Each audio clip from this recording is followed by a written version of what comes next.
نه حرمتی بین امکداری موند، نه حرمتی بین تقویداری موند، نه حرمتی بین اکا و دوداری موند، نه حرمتی زنداری و نه حرمتی شوهرداری موند. چی با؟ سببش همین سببا را حضرت حسن بصری در کتاب جمع کرده. چی با میگوخی؟ این همین سببا را جمع کرده. سببش چی ای؟ یکمش همین بود است که گفته فرزند آدم عملو لکه، چی کاری که میکنی به خودت باز میگرده. چی کاری که میکنی به خودت باز میگرده. نیک کردی نیکی را نیکی رسد، بدی را بدی. چی کاری کردی که خودت هم بیا. انظر خشرو نگاه کن علا ای حال، در کدام حال تو دوست میداری که با پروردگار روبرو شوی. دین همینجا تمام کرده بودیم که تو کدام کار دوست میداری که با خدا واخری. همین فکر که نماز روزه دوست میداری، روزه را دوست میداری، حج و زکات دوست میداری، چی عمل دوست میداری که خدا خودی واخری.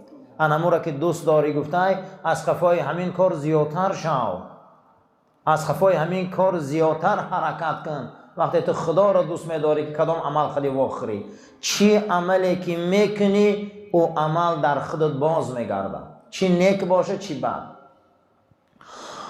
و کان یقول، حضرت گفتن ان لاهل الخیر علامتا یعرفون بها. آدمای نیک کیا هستند؟ آدمای قدردان کیا هستند؟ آدمایی که اونها در شما علامتای نیکی را میبینه، اونها کیا هستند که شما اونها را آدمای خوب گوه؟ کیانو؟ که در زمان پیغمبر و در زمان من آدماش انمی خیلی بده. حضرت کیا بدن اینا صلی الله علیه و سلم؟ یکم صدق الحدیثی، یکم راستگو بودن. یگانه چیزی که آدم آبرو مقامت چی بده؟ راستگویی. صدق الحدیثی، راستگویی. دویم اداء الامانتی، امانتداری. امانتداری بسیار چیزی مهمه عزیزان. هممون امروز در امانت ها بسیار میلنگیم. فرزند امانت ای، زن امانت ای، جان امانت ای یک طرف. با در دادگیری برادران امانتی هم بسیار این چیزی مهمه. مسلمان از روی همین شناخته می شود. پیغمبر صلی الله علیه و سلم پیش ای پیغمبریش چی سبب بود که مردم حضرت ایمان آورد و دوستش می داشتن؟ چی سبب بود که پیغمبری ما آبرو پیدا کرد؟ چی سبب بود که رسول ما را دوست می داشتن؟ سببش همین بود که لقب حضرت محمد امین بود. در زمان پیغمبر نبودنش امانتدار که بود، وقتی حضرت پیغمبر شد مردم گفتن آخه این امانتداره، در پیغمبریش هم دروغ نمیگه. برای همین در پیغمبریش هم که دروغ نگوه این حق میگه. در اطرافش جمع شدن. امروز دویم خصلت صحابه امانتداری بده. حتی در می کتابای فقه میبیاره که اگر گاوی را به امانت در شما دادن، یک گاو زاید و ماند، شیری گاوی امانت میجوشی برده دریا دا میریزی. حتی شیری امور استفاده برده نمیتونی، امانت استفاده برده نمیشه و امانت بانی میکنی. پیغمبر ما صلی الله علیه و سلم در زمان پیش ای پیغمبریشان در مکه امانت بانک بودن. همون روزی که از مکه به مدینه هجرت کردن، حضرت علی کرم الله وجهه را گفتن که علی من میرمو ورق امانتاه همون جده. آدم ها وقتی می بیاین امانتاشان فلان جا برده ماندگیم همون جا برده همشه ته. دویم چی بده خصلت مسلمان، اخلاق مسلمان، قدر و منزلت مسلمان چی بده عزیزان؟ امانتداری. امانت مردم بازگردانی، امانتدار باشیم همه ما. سیوم والوفاء بالعهد، احداد وفا کنیم. امروز بسیار به عهدیم، احداد خیانت کردیم، اهدامون رو نمیستیم. تحت چی شرایطی که باشه آدم وقتی عهد میبندی، اگر سنگ باره عهد دبیست. عهد فقط کافر خیانت میکنه.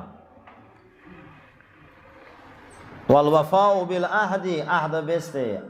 یکمش که عهد نبنده، دویمش که عهد بسته احداد بسته. کسی عهدش نمی ایستاده در وجودی و خیر نیست. خیر نداره. یکمش که عهد نبند. عهد این واجبات ایمان ای. پیغمبر ما صلی الله علیه و سلم یگان عهدشان خیانت کردگی نیستند. تحت چی شرایط قرار میگیری وقتی عهد میبندی عهدت باید برای. هیچ محل در عهدت باید خیانت نکنی.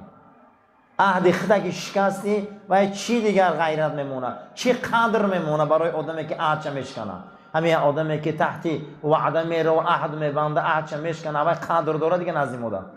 این همینجا قدر قیمت گم شده. چند چیز دین نداره. یکم پدر و مادر بانی کردن گمان نکنه که فقط مسلمان ها اوتا بچشان بانی میکنن. یکم دین، دویم اخلاق، سوم عهد. چند چیز دین نداشته. یا آدمی از خدا باور نداره که اخلاقش اخلاق مسلمان خوبه. یا آدمی از خدا باور نداره که یگان بار عهد چه خیانت نمیکنه. انا این قدر مسلمان بلند میکنه. انا این منزلت مسلمان بالا میکنه. هممون بازم میگم عهدامون رو باید وفا کنیم. عهدامون رو باید بیستیم. کسی عهد داشته نمیسته ایرا نقض دانید. در وی علامت خیر وجود نداره. و قلت الفخر و الخیلا. کسی که فخر فروشی نمیکنه. خیلا گفته اصلا عربا اسبی را که نو ایجاو میبرارن عرب نامی او را خیل میگه. اسب ایجاو برآمدن عرب چی میگفته؟ خیل. ایجاو برآمده و هیچ خچ گردن نمیتیم خیل سوار میشی. نه درد گردنش بنده به کلا میگیره نه لجامه. هیچ تووی رام کردن یک حادثه بازی میکنه. انمی میگن که خیال پرستی. بعضی آدما برای دنیای دو روزه رنگ اسبای جامه سنی نه آدمگری را میفهمه. یا خیلیش هم استخوانش سبوکه 4 تنگه را میبینه دیگه باور کنی گفت هم مسفیدا ما که خدا را خدای خل میگه. هم خیلی میگفتن میگفتن که اینا همین خیله. بعضی اینها اگر میبینن که شوخی میکنن که میگم در زمان هم دورندگی هم چینا را نمیدیدم. این یکی از خصلت‌های رذیل است. یکی از خصلت‌های پست است. حضرت امام احمد ابن حنبل در پیش آستار کعبه پرده‌های کعبه را قبیله گریه میکردن که یا مردی دیگه پرشان آمد و میگه وای پرده کعبه را قبیله گریه کرد که خدایا خانم ته، خدایا زنم ته، خدایا فرزندم ته، خدایا اینم ته. همین میگه طلب داره و طلب داره سوارم ته این ته. بعد حضرت امام میگه بسیار میگه دیدم که جوان مردی خوب خیلی میگه غیرت جوان مردیم جوشید. میگه منم از تو بودم به دولت بودم. حضرت امام احمد ابن حنبل بسیار شخصیتی به دولت بودن. میگه از همیانم کشیلاکو میگه یک پنجه میگه تیلا رو هم برو وردم کلان مقصد خالتچه در دستش ماندم که این بسیاری ارزوات عملی شد. این دعا در پیش خانه خدا قبول شد. میگه و خندید و همون خالته تنگه ما گشته در دستم دادم تیلا. ما گفت که امام بزرگ من دنیا طلب ندارم. من گفتم که او قصرای جنت ته که قصرا در پیش او قصری چیه؟ برای من او خدمتگارات که خدمتگارای چیه؟ برای من از او حورای جنت که زنا در پیش او چیه؟ برای من از او غلمانایی که رنگ بچه‌هام خدمت میکنن از او ته که از این بچه‌های دنیا هیچ در پیشش. من آخرت طلب دارم نه دنیا. ثروتی که من دارم میتونم که همین مقصد دیگه همین ولایت مکه را همش تامین کنم. اما میگه خیال پرستی نمیکنم. خیالا نیستن. حضرت عبدالرحمن بن عوف روایت میکنه امام نووی حدیثه میگه شیشتگی به در بالای دسترخوانشان که یک کاسه میگه شوربا را آوردن 2 تا لینگ خروس از درون کاسه شوربا برآمدگی و آوردنشو نگاه کرد. گفت این خوراک برای کی آورده؟ گفت برای خود آوردیم حضرت. میگم خب سر سکوت رفت و گفت به یادم جنگ احد آمد. تن چگونه؟ گفت روز جنگ احد ما نانی خوردن نداشتیم بسیار من میدان جنگ بشنا آمد. روز جنگ احد صحابه صف کشید. پیغمبر بین صحابه آمد ما را بشارتی به جنت داد. آن روز پیغمبر در بین ما بود.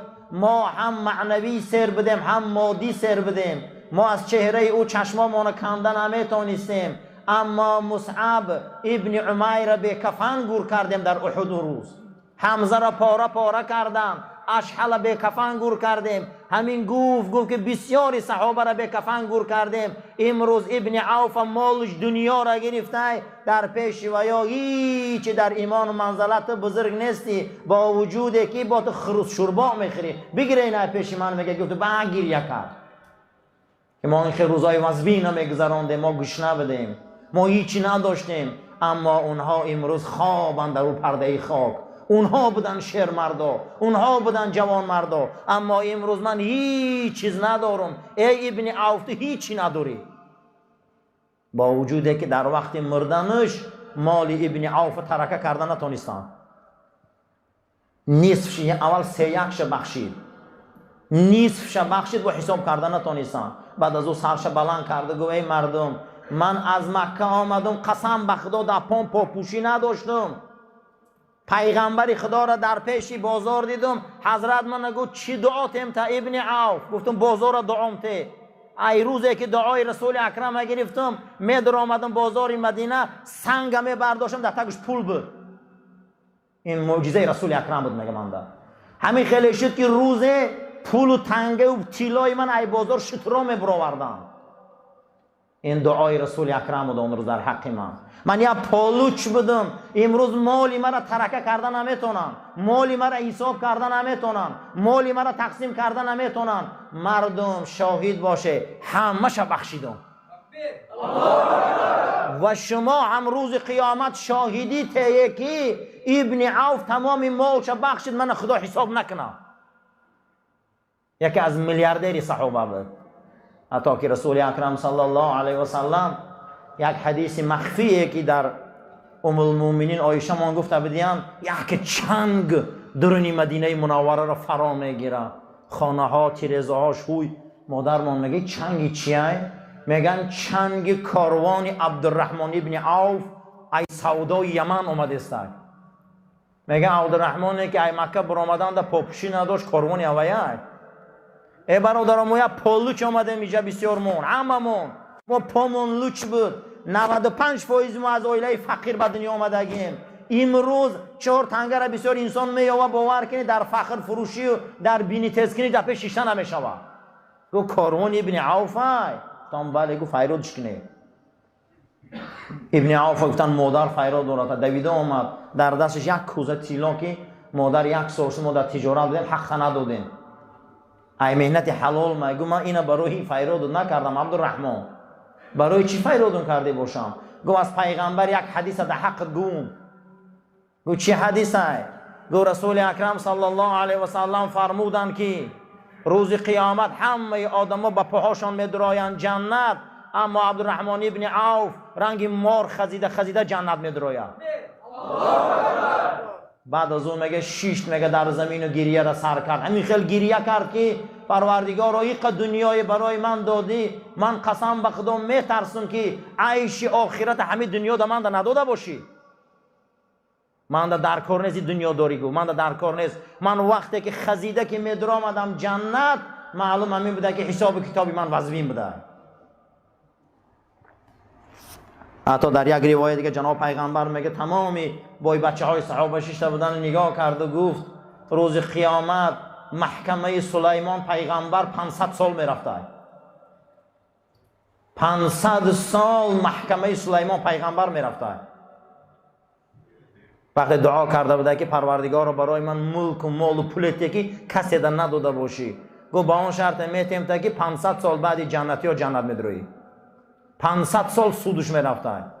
ولی همش مایلی داشتن هم خوبه. با این زکات رو نتیم که ای پوچه که بینیمون میگیرن. ولی با این افطار و احسان ها رو نتی، این نفقه ها رو نتی، با این هم با پگه پرسیش داره قسم به خدا. یک انسان میپرسه که من پول من جمع کنم، کشاورزی من کنم، دهقانی من کنم، دهمردگی من کنم، چی در زکات میدونم؟ این زکات بهای چیه؟ سوال میشوه جان صاحبش کیه؟ اما الله میگه که بهای جان تمیتی. من جان دادم شما دا میگه. این جان ایمن ای میگه بهای جان در این زمین زکات بوده. بهای جان در این زمین به نوا و فقیر و به وزن یتیم یاردم کردن بوده است. روز قیامت ندا میاد شده ای جانب عرش خدا که ای ثروتمندای به زکات رسیده، شما خزینه داری من در زمین بده، از خزینه من چی داده مردم در اینجا بیاید که این ثروتمنداش و روز کار میکنن این عنوان بین که اینا کثیرای خدا در زمین بدین. برای همین این مامای هست که زکاتاتون براره، زکاتاتون براره. صدقه فیتر این واجبات ایمان های. هر کسی که این رمضان به غیبت گوش کنی، به غیبت گویی، به جنگ، به پرخاش رمضانی سفید سیاه میکنه، برای انامین صدقه فیتر میتیه. هر یک غلام، آزاد، بای، کمبغل، ثروتمند، دارنده، هر فردی مسلمان، مرد و زن، آن کسی که اول ایوچش به دنیا آمدگی نیست از او زکات فیتر داده می شود. تا عید رمضان باید داده شود. 150 روبل پسترین درجه صدقه فیتر معلوم کردیم، 500 روبل میانش، 1000 روبل برای ثروتمند و آدمایی که به زکات رسیدگی پولشون. زکات رسا شما 1000 روبلی ته سری هر خودتون و فرزنداتون. آدمایی که کاری مبلغ میانه معاش حد اقلتون از 50,000 بالای شما 500 روبلی ته. آدمایی که پنسیونر، استودنت و بینوان باید 150 روبلی ته. فدیه 350 روبل برای هر وقتی اوقات های. اگر یک آدم 3 وقت اوقات خوره 350 رو به 3 ضرب زنه، هر کسی کسل بیمار روزه گرفتن نمیتونه 1000 روبل فدیه ته. یعنی این شرع، این شریعت، زیرا این که این احکام شریعت باید ما دانیم. این ثروتمندای عالم اسلامی خیلی بودن.